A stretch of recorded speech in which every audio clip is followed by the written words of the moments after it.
Hello, welcome to this new issue of InSite Bytes.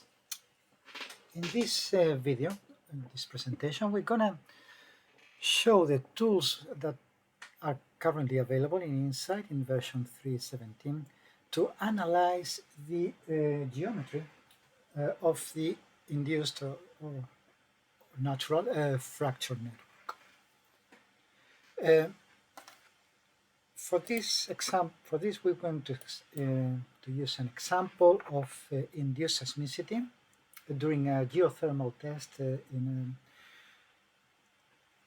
a mesoscale geothermal test, which consisted of multiple injections, 5 stages, at a depth of around 400 meters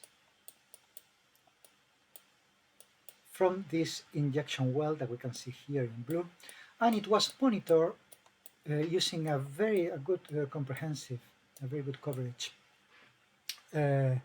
seismic network consisting of 2 lines of geophones that we can see here, and a number of broadband seismometers installed at the end of monitoring balls. So we have a very good coverage in this case, so resolution of both the sensitivity for induced microseismic events and the resolution of locations is it's very good, it's very high, and we have a good confidence in the location of these events.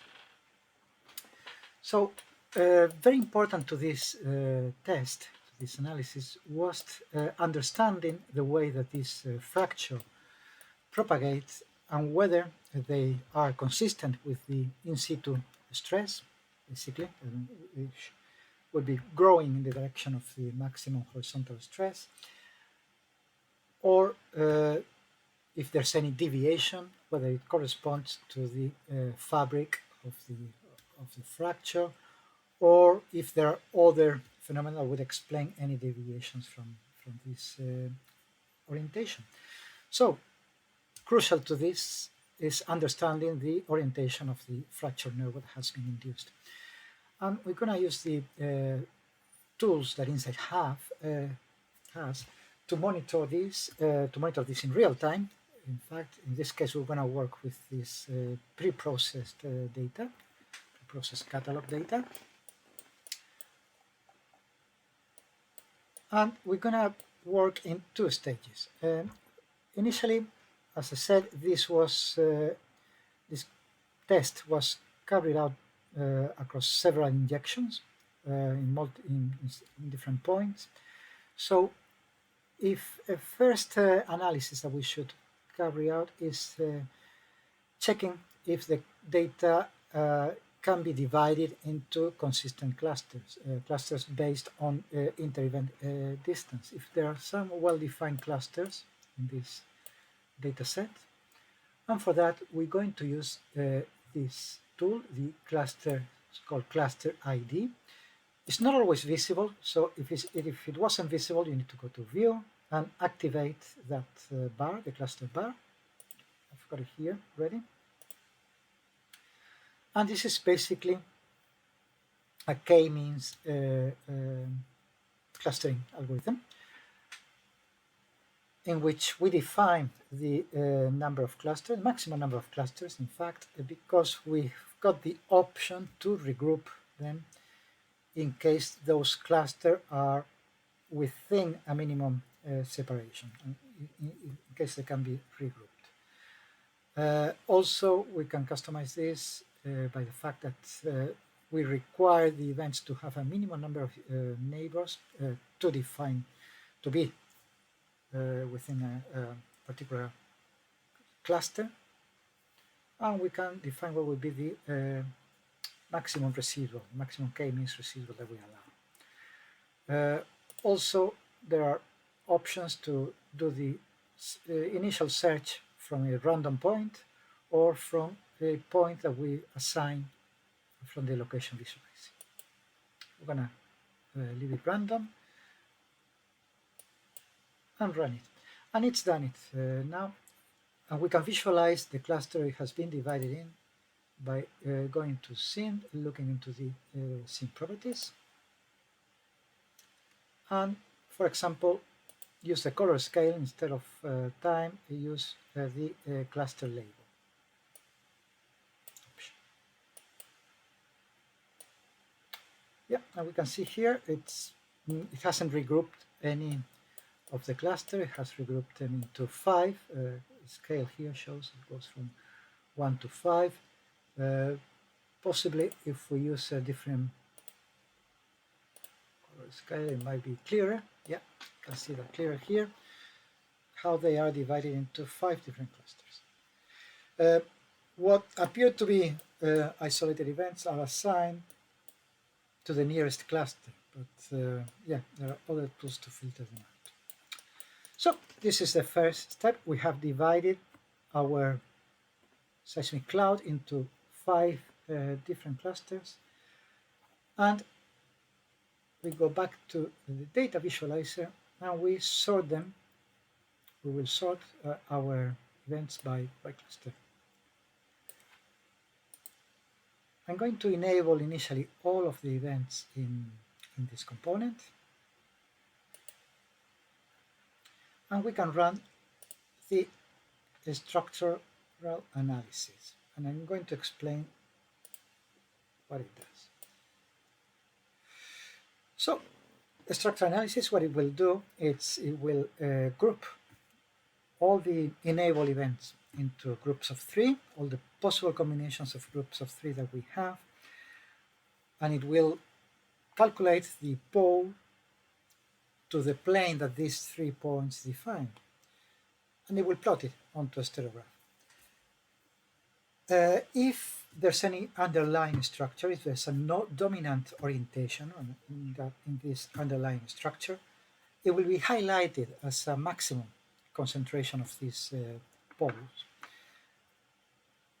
If our distribution is random and follows a volumetric random distribution, we should not see any well-defined maximum, because naturally we will have poles going pointing in all possible orientations. So these are the options that we have. I'm going to leave it like that and run it. I'm calculating this over the whole set of events, so I'm not separating in this case by cluster. So it will tell us if, as overall, as a global group of events, there is any dominant orientation. So because it's a large group, it will take in this case over a minute. We're dealing with close to 2,000 events, so the number of pairs, or not pairs in this case, the number of groups of 3s that we have is quite large.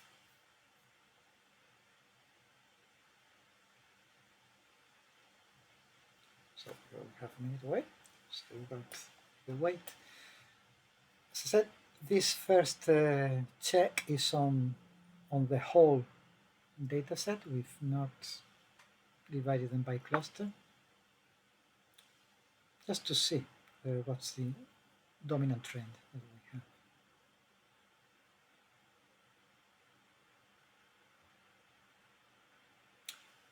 Okay, reaching the end, and it will now display a sterograph, as I said, with all the poles fitted to every possible group of events. Here it is, and we can see there's a clear maximum, very well defined maximum here. If we hover our mouse over it, we see that it corresponds to a subvertical plane with a strike of 76 degrees.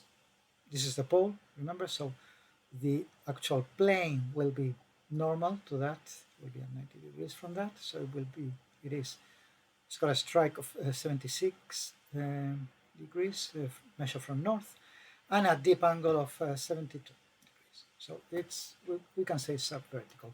But there are also some other secondary structures at shallower, much shallower. You can see here.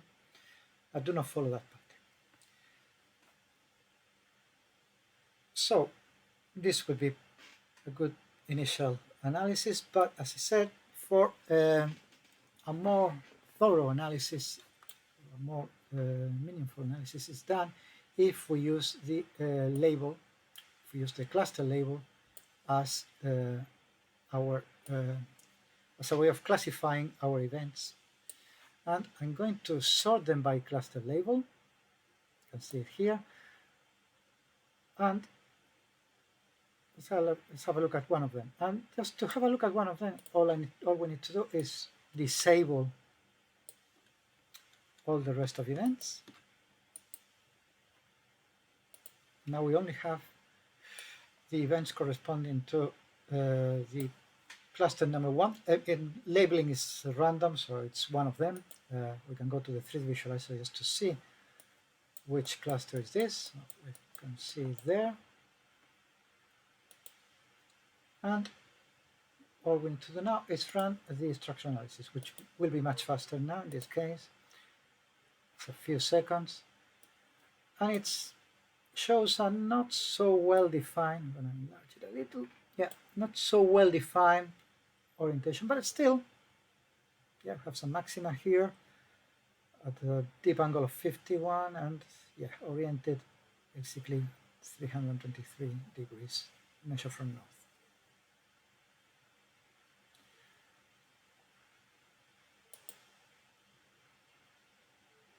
I'm going to enable all of our events again, because, well, this is the final stage of our analysis, because, well, if you carry out this same analysis for all the cluster, you get a number of dominant orientations. And I have used the plane, the hot plane feature, actually cuboids, to display them. So these are the planes interpreted around each of the defined clusters. You can see them here. Okay.